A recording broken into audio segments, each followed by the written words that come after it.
सिंधुदुर्ग जिल्ह्यातील सुप्रसिद्ध आणि विश्वासू नाव एस.एम. मडकईकर सुवर्णकार. S M. Madkaikar 1 gram gold offer, 5 पदरी मंगळसूत्र, राणी हार, नेकलेस सेट, बांगड्यांचा सेट, मंगळसूत्र अगदी माफक दरात. 1 ग्रॅम गोल्डचे गोवा आणि महाराष्ट्रीयन पद्धतीचे दागिने मिळतील. गोवा पद्धतीचे दागिने आणि मंगळसूत्र उपलब्ध.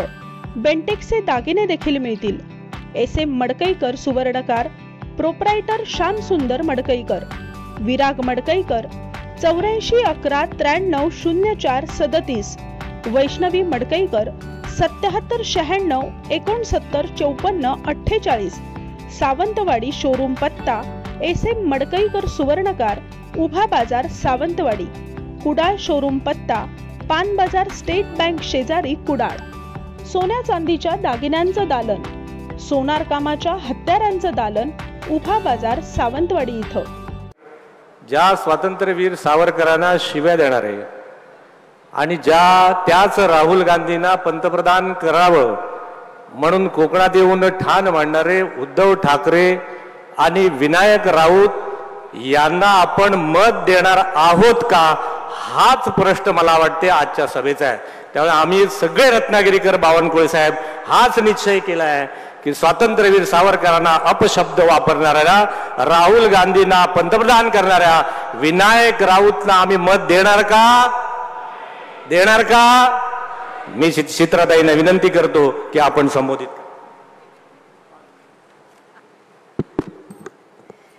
नमस्कार. रत्नागिरी आणि सिंधुदुर्गमधील माझ्या सगळ्या मोठ्या संख्येने जमलेल्या बंधू आणि भगिनींनो, व्यासपीठावर आसनस्थ सगळेच मान्यवर, आमचे सन्माननीय प्रदेशाध्यक्ष बावनकुळे साहेब, आपल्या सगळ्यांचे ज्येष्ठ नेते राणे साहेब आणि सगळेच सन्माननीय बंधू भगिनींनो, लोकसभेचा प्रचार चालू आहे आणि ही ठरवायची वेळ आली आहे की विनाश पाहिजे की विकास पाहिजे. आपल्याला आता कुठल्या वाटेने जायचंय हे ठरवणारी ही निवडणूक आहे.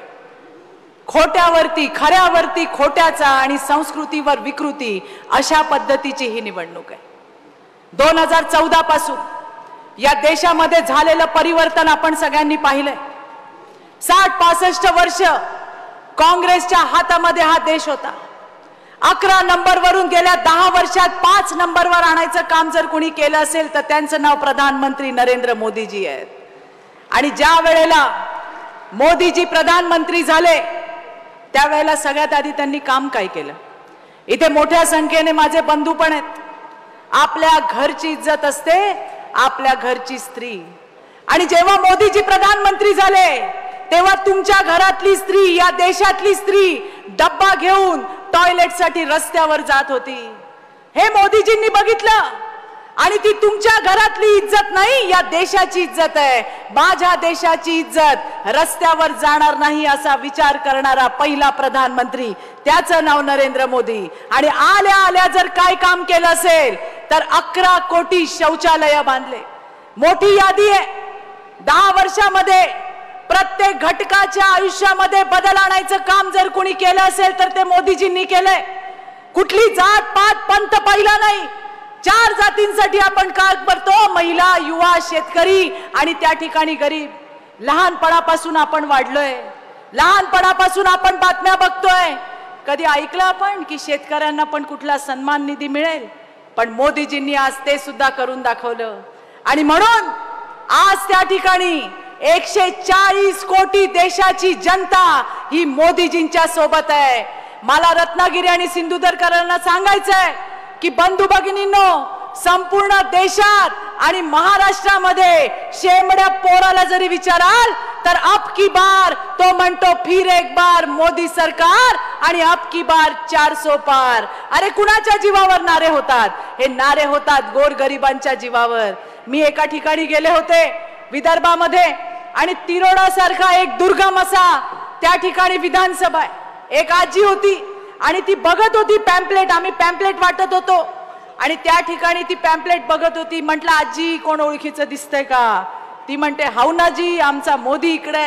म्हणजे तुम्ही विचार करा, घराघरामध्ये दुर्गम खेड्यांपर्यंत त्या ठिकाणी मोदी पोहोचले. मोदींनी जे केलंय ते 60 वर्षात काँग्रेसला जमलं नाही. आज मात्र उद्धव ठाकरेंना, पवार साहेबांना काँग्रेसला मोदीजी नकोय. मोदीजींच्या विरोधामध्ये एक आघाडी उघडली. या आघाडीमध्ये कोण आहेत? सगळे भ्रष्टाचारी भरलेत. दारूचा घोटाळा करणारा केजरीवाल, चारा घोटाळा करणारा लालू यादव, जमिनीचा घोटाळा करणारा हेमंत सोरेन, स्टॅलिन पासून ममता बॅनर्जी पासून सगळे एक झाले. आणि हे आपल्या वाघाला एकटं घेरायला बघतायत. हे म्हणतायत मोदीजी एकटेत. एकटेत का मोदीजी? अरे आपण मोदीजींसोबत आहोत, तुम्ही मोदीजींसोबत आहात. या देशाची 140 कोटी जनता आज त्या ठिकाणी मोदीजींसोबत आहे. आणि म्हणून मोदीजींना कोणी मान खाली घालू देणार नाही. महाराष्ट्रातून सुद्धा आपले नेते देवेंद्रजी, आपले प्रदेशाध्यक्ष बावनकुळे साहेबांनी जे ठरवलंय तेवढ्या जागा आपण त्या ठिकाणी दिल्लीला देणार आहोत. आणि त्याच्यामध्ये रत्नागिरी आणि सिंधुदुर्ग लोकसभेची सुद्धा जागा असणार आहे. हे मला तुम्हाला या ठिकाणी सांगायचंय. आपण बघितलं की जेव्हापासून मराठवाड्यामध्ये अमित भाईंची एक सभा झाली होती आणि अमित भाईंनी त्याच्यामध्ये म्हटलं की ही नकली राष्ट्रवादी, ही नकली शिवसेना आणि मोडकळीला आलेल्या काँग्रेसचा उल्लेख केला, तेव्हापासून सगळ्यांचं ते गाणं आहे ना, डोकं फिरलं या. पण बाईचं नाही, बाबाचं डोकं फिरलं या, बाबाचं डोकं फिरलं या. कारण तेव्हापासून उद्धव ठाकरे वाटेल ते बडबडतात, वाटेल ते आरोप करतात. आमचे नेते देवेंद्रजींना वाटेल ते बोलतात. त्यावेळेला मी बघितलं राणे साहेब देवेंद्रजींना नालायक म्हणले. बावनकुळे साहेब तुमचं अभिनंदन, तुम्ही खरपूस त्यांचा समाचार घेतला. अरे नालायक कोण? अख्ख्या महाराष्ट्राला माहिती आहे. सत्तेसाठी आणि मुख्यमंत्री पदासाठी मित्राच्या पाठीत वार घालणारा तो नालायक मित्र कोण होता? उद्धव ठाकरे. याचं उत्तर तुम्हाला दिलं पाहिजे. उद्धव ठाकरे म्हणतात मोदी सरकार बोलू नका. अरे तुम्हाला त्याची ॲलर्जी आहे, पण उद्धवजी मोदी सरकार नावाची तुम्हाला ॲलर्जी आहे. पण 140 कोटी या भारताची जनता त्यांची या शब्दावरती फुल्ल मर्जी आहे. आणि त्यामुळे तुम्हाला सतत ऐकावं लागणार, फिर एक बार मोदी सरकार आणि अब की बार 400 पार. कुठली गोष्ट ठेवली नाही. उद्धव ठाकरे आणि त्यांचे चेले चपाटे 3 टप्पर सकाळी जो येऊन तो थोबाड उचकटलं का गटारच बाहेर पडतं. महाराष्ट्र तुम्ही हिंदू द्वेषी तर आहातच, काँग्रेसच्या मांडीला मांडी लावून बसलात, पण आता तुम्ही महाराष्ट्र द्वेषी झालात. आमची त्या ठिकाणी महायुतीची उमेदवार, एक महिला उमेदवार, लढायचं होतं तर तिने केलेल्या कामावरती बोलायचं होतं, पण ते बोलले नाहीत. ते बोलले नाहीत आणि त्या स्त्रीचा अपमान केला. हा त्या स्त्रीचा अपमान नाही आहे, हा महाराष्ट्रातल्या स्त्रीचा अपमान आहे. आणि मला माझ्या सगळ्या माय माऊल्यांना सांगायचंय, याचं उत्तर 7 तारखेला दिल्याशिवाय राहू नका. अरे कोण संजय राऊत? राणे साहेबांनी मला परवा प्रेस मध्ये सांगितलं, कोण आहे हा? मराठी मराठी म्हणून मराठी माणसांच्या टाळूवरचं लोणी खाणारे हे. त्या ठिकाणी घराची आस लावून बसलेल्या त्या पत्राचाळीतल्या बायकांना स्वतःची मंगळसूत्र सुद्धा गहाण टाकायला लावणारे हे. कोविडच्या घोटाळ्यामध्ये खिचडी खाल्ली, बॉडी बॅग मधले पैसे पण सोडले नाहीत, असा आर्थिक घोटाळ्याचा जामिनावर सुटलेला हा आरोपी, त्याचं नाव संजय राऊत आहे. आणि यांना धडा शिकवल्याशिवाय राहू नका, हे मला तुम्हाला सांगायचंय. दरवेळेला नाव घेता छत्रपती शिवाजी महाराजांचं, दरवेळेला नाव घेता वंदनीय बाळासाहेब ठाकरेंचं. अरे त्यांनी तर दुश्मनाच्या महिलेला सुद्धा सत्कार केला, तिचा सन्मान केला. आणि तुम्ही आता उद्धव ठाकरे आणि त्याचे चेले चपाटे बाईच्या पदरावर राजकारण करतात. लाज वाटली पाहिजे यांना. कालचा एक छोटासा प्रश्न होता. 2.5 वर्ष सरकार होतं उद्धव ठाकरेंचं. महिलांवर अत्याचार झाले म्हणून सांगतात, अरे तुमच्या काळात जिवंत हाडामासाच्या बाईला जिवंत जाळण्यात आलं. आमच्या विदर्भातल्या निर्भयाला जाळण्यात आलं. कित्येक घटना सांगता येतील. आम्ही मागणी केली होती विशेष अधिवेशन लावा. अधिवेशन तर लावलं नाही, पण आमच्यावर गुन्हे दाखल केले. आम्ही घाबरत नाहीत कुठल्या गुन्ह्यांना. पण मला फक्त एवढंच सांगायचंय की कालचा एकच प्रश्न होता. उद्धव ठाकरेंच्या उबाटाची एक ऍडव्हर्टाईज चालू होती आणि त्याच्यामध्ये अश्लील चित्रपटात काम करणारा एक ऍक्टर बापाच्या भूमिकेत होता आणि तो म्हणतोय की महिलांवर किती अत्याचार होतात. आम्ही फक्त इतकंच विचारलं, या उल्लू ऍप वरचा माणूस हाच आहे का? आणि जेव्हा उबाठाच्या दिवट्यांवर आम्ही बोलतो तेव्हा अंधाऱ्यातले सगळे सटर फटर चिलटे फडफडायला लागतात. वाटेल ते आम्हाला बोलले, घुमावून फिरवून बोलले, कर्नाटकचा संदर्भ दिला. अरे सरकार कुणाचं? तुमचं सरकार केला असेल गुन्हा, टाका आतमध्ये, अडवलंय कुणी? पण आम्ही एक प्रश्न विचारला, त्या अश्लील चित्रपटातल्या त्या उल्लू ऍप वरचा हा बाप तोच तुमचा बाप आहे का सांगा? तर इकडची तिकडची उत्तरं दिली. वाटेल ते आरोप केले आमच्यावर, वाटेल त्या पद्धतीने बोललं गेलं, हरकत नाही. पण आज उबाठाच्या कुठल्या नेत्यांनी उत्तर दिलं नाही. पण तो जो कोण ऍक्टर होता तोच समोर आला आणि त्याने मान्य केलं की मी तोच आहे. अरे कोणी कुठल्या चित्रपटात काम करावं याचा आम्हाला त्याच्याशी काही घेणं देणंच नाहीये. पण हे मात्र नक्की की अशा पद्धतीमध्ये एका उल्लू ऍप वरती काम करणाऱ्या माणसाला तुम्ही त्या ठिकाणी तुमच्या ऍडव्हर्टाइज मध्ये काम दिलं, बापाचं काम, आणि तो विचारतो कि महिलाओं पे कितना अत्याचार हो रहा है. बंधू भगिनींनो, मला एवढंच सांगायचंय की येणाऱ्या दिवसामध्ये यांना ठोकपणे उत्तर द्यायचं काम करायचंय. विनायक राऊतांना 2 टर्म खासदारकी दिली, त्यांनी कामाचा किती उजेड पडला आपण बघितलंय. त्यामुळे मशालीच्या उजेडाची रत्नागिरी आणि सिंधुदुर्गला गरज नाही. ही मशाल अरबी समुद्रामध्ये नेऊन बुडवा हे सांगायला मी आली आहे. आपला नेता नारायण दादा राणे दादांनी या कोकणासाठी काय केलं हे सांगायची गरज नाही. आज MSME सारखं एक खातं घेतलं, त्या खात्याला सुद्धा देशभरामध्ये मान उंचावण्याचं काम आपल्या राणे दादांनी केलंय. आणि म्हणून कोकणाची जनता, कोकण आणि राणे हे अभेद्य आहे, यांना कुणी वेगळं करू शकत नाही. आणि म्हणून 7 तारखेला कमळा समोरचं बटन दाबून आपल्या या वाघाला परत एकदा दिल्लीमध्ये मोदीजींचे हात बळकट करायला पाठवा. एवढंच सांगते आणि इथंच थांबते. धन्यवाद. जय हिंद, जय महाराष्ट्र. ताई धन्यवाद. मी महाराष्ट्राचे भारतीय जनता पक्षाचे आणि आपल्या महायुतीचे एक प्रमुख नेते बावनकुळे साहेबांना विनंती करतो की आपल्याला समजू.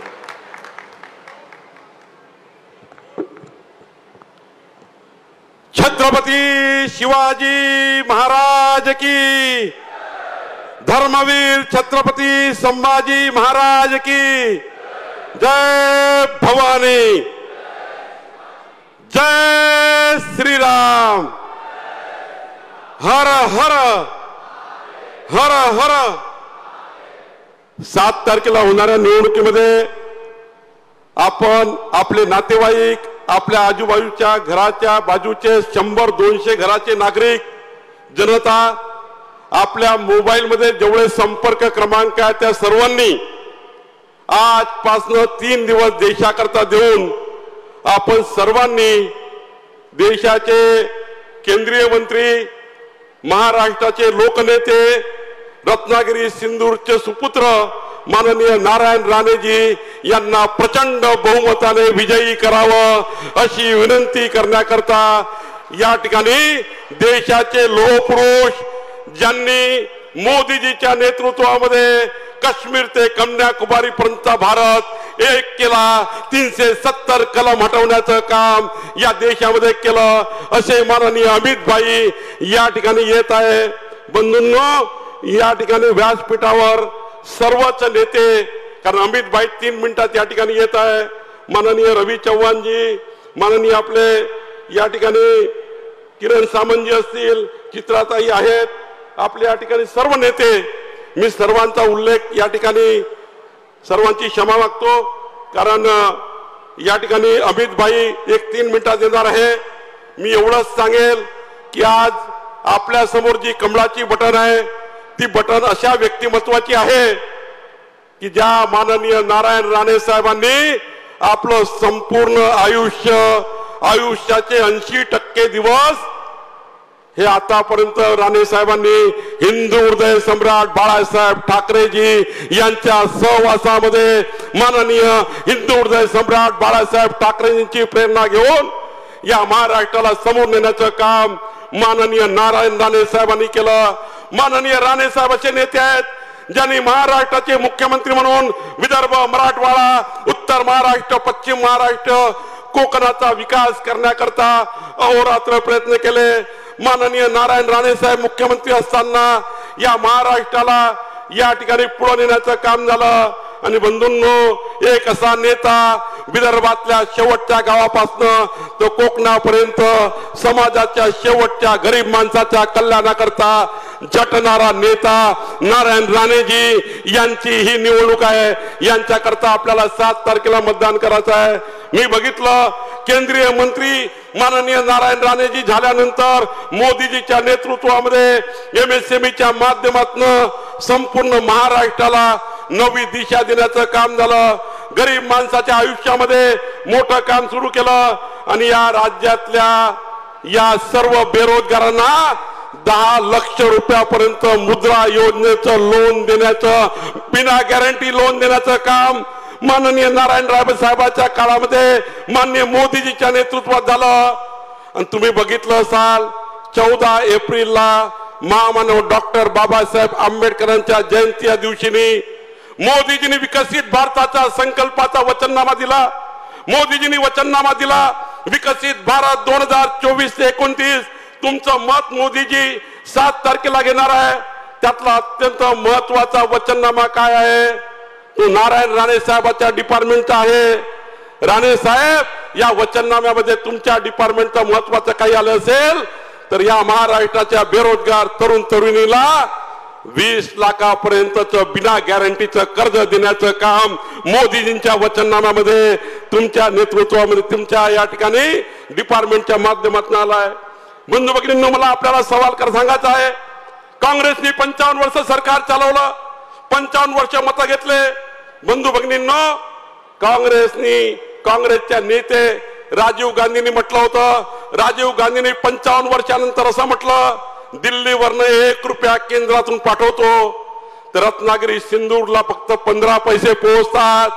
पण राणे साहेब, तुम्ही माननीय मोदीजीचं सरकार आलं, मोदीजीच्या नेतृत्वातलं सरकार असं आहे की दिल्लीवरनं 1 रुपया निघतो, 1 रुपया पूर्ण रत्नागिरी सिंदूर मध्ये पोहोचतो. हा फरक मोदीजींच्या सरकारचा आहे. बंधू भगिनींनो, काँग्रेसने 55 वर्ष सरकार चालवलं, गरिबी हटावचा नारा दिला, पण गरीबाची गरिबी हटली नाही. गरीब होत गेला, श्रीमंत होत गेला. पण मोदीजीचं सरकार आलं, या देशातल्या कुठल्याही काँग्रेसच्या चिट्ट्या बिट्ट्याने यादी घेऊन जावी, 25 कोटी लोकांना गरिबीच्या बाहेर काढण्याचं काम माननीय प्रधानमंत्री मोदीजींनी केलं. बंधूंनो, या देशामध्ये 36 घोटाळे झाले. काँग्रेसच्या 55 वर्षात 36 घोटाळे झाले. 86 लाख कोटी रुपये कोकणातल्या देशाच्या जनतेचे खाऊन टाकले. मोदीजी आले, देशामध्ये एकही रुपयाचा भ्रष्टाचार मागच्या 10 वर्षामध्ये झाला नाही. पुन्हा उद्धव ठाकरेंनी विचारलं मोदीजींनी काय केलं. रोज मोदीजीला शिव्याशाप देतात आहे, रोज देवेंद्रजी नारायण साहेबांना शिव्याशाप देत आहे. अरे उद्धव ठाकरे, तुम्हाला या ठिकाणी सांगतो, 10 वर्षामध्ये मोदीजीने जरा आकडे लिहून घ्या. कोणी जर या ठिकाणी त्यांना पोहोचू शकलं मीडियाच्या माध्यमातून, जर हे सभा पाहत असतील तर मोदीजीने 10 वर्षामध्ये, उद्धव ठाकरे जरा लिहून घ्या, तुम्हाला आठवत नसेल, मोदीजीने 10 वर्षामध्ये 6,56,00,000 लोकांना अन्न सुरक्षा अभियानाचा लाभ दिला. गरीब माणसाला रेशनच्या दुकानात अन्न दिलं. 1,94,00,000 लोकांना आयुष्यमान भारतचा लाभ झाला. या महाराष्ट्रामध्ये 1,04,00,000 लोकांना, शेतकऱ्यांना 12,000 रुपये शेतकरी किसान योजनेचे मिळाले. 20,67,000 लोकांना PM आवास योजनेचे घरकुल मिळाले. 70 लाख लोकांना, चित्राताईंनी सांगितल्याप्रमाणे या देशामध्ये 7 कोटी असे घर होते ज्यांच्याकडे इज्जतघर शौचालय नव्हतं. मोदीजींनी 7 कोटी लोकांचं याकनी महिलांकरता गावातल्या लोकांना इज्जतघर दिलं. आणि महाराष्ट्रामध्ये 70,15,000 घरी शौचालय इज्जतघर देण्याचं काम झालं. 72,07,000 लोकांना घरामध्ये नळ कनेक्शन पोहोचलं. 66,44,000 लोकांना दीनदयाल अंत्योदय योजनेचा लाभ झाला. 1,39,00,000 लोकांना कामगारांना ई श्रम कार्ड मिळालं. कामगार योजनेचा लाभ झाला.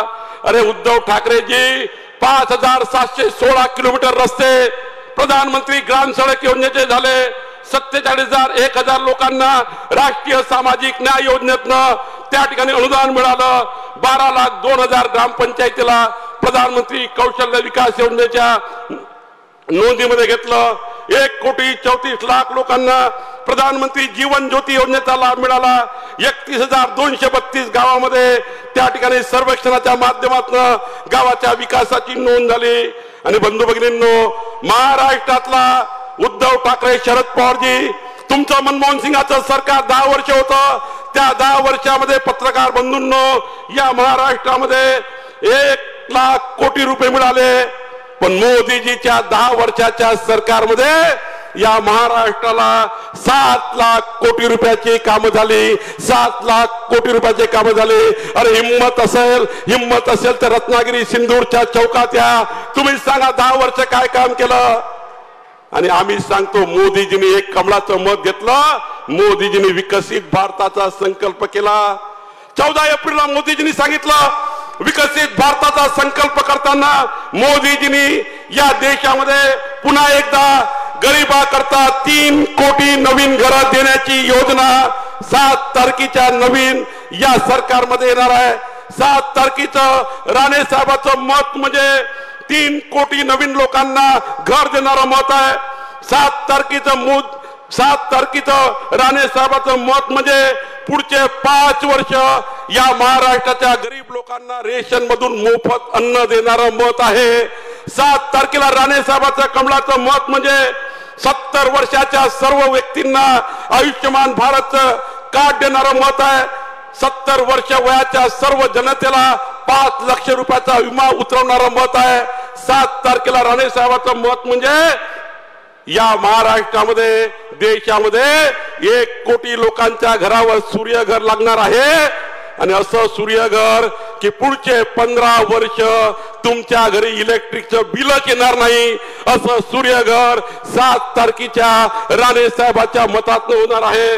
बंधू भगिनींनो, मी आधीच सांगितलं, मुद्रा योजनेमध्ये बेरोजगारांना 10 लाख रुपयाचं जे या ठिकाणी लोन आहे ते 20 लाख रुपयाचं करण्याचं 7 तारखेचं मत आहे. बंधूंनो, 40,000 किलोमीटर रस्ते बांधणारा, 40,000 किलोमीटरचे नवीन रस्ते बांधण्याकरता 7 तारखेचं राणे साहेबांचं मत आहे. 7 तारखेचं मत या ठिकाणी या महाराष्ट्राच्या शेतकऱ्यांना या ठिकाणी योजना देणारं मत आहे. आमचे लोहपुरुष, देशाचे नेते या ठिकाणी माननीय अमित भाई शाह आलेले आहेत. एकदा जोरात टाळ्या वाजवून त्यांचं स्वागत करा आणि आपण त्या ठिकाणी त्यांचा सन्मान करूया. अमित भाई, आप आगे बढ़ो. दोन्ही हात वर करून, अमित भाई आप आगे बढ़ो. अमित भाई आप संघर्ष करो. अमित भाई आप आगे बढ़ो. जय श्री राम, जय श्री राम, जय श्री राम, जय श्री राम. अमित भाई को जय श्री राम. जय श्री राम, जय श्री राम, जय श्री राम, जय श्री राम. भारत माता की, भारत माता की, भारत माता की. अमित भाई आप आगे बढ़ो. अमित भाई संघर्ष करो. अमित भाई आगे बढ़ो. जय श्री राम, जय श्री राम, जय श्री राम, जय श्री राम. रत्नागिरी कोकणचा आवाज जरा एकदा जोरात आला पाहिजे. जय श्री राम, जय श्री राम, जय श्री राम, जय श्री राम. अमित भाई आगे बढ़ो. अमित भाई संघर्ष करो.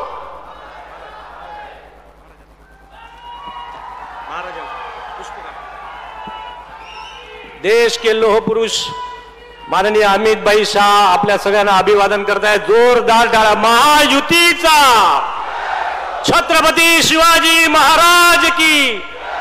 मैं अमित भाई जी को विनंती करता हूं, आप छत्रपति शिवाजी महाराज जी को पुष्प अर्पण करें.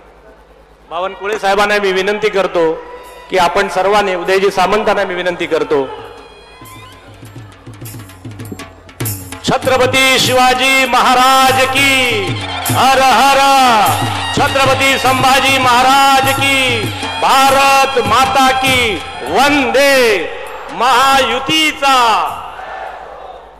मी शेखरजी निकम, किरणजी सामंत, आमदार शेखरजी निकम आणि माननीय किरणजी सामंत यांना विनंती करतो, अमित भाईंना आपण पुष्पगुच्छ आणि शाल अर्पण करावी। प्रभाकरजी सावंत, मी भैया सामंतजी आणि शेखर निकमजी यांना विनंती करतो की आपण दोघांनी या ठिकाणी शाल आणि पुष्प। बोलो छत्रपती शिवाजी महाराज की, अमित भाई आप आगे बढ़ो। मी प्रभाकर सावंत आणि राजेशजी सावंतांना विनंती करतो आपण चंद्रशेखर बावनकुळे साहेबांचा सन्मान करावा। मी राहुल पंडित आणि सदानंदजी चव्हाण यांना विनंती करतो आपण आपले लाडके उमेदवार नारायण राणे साहेबांचा सन्मान करावा।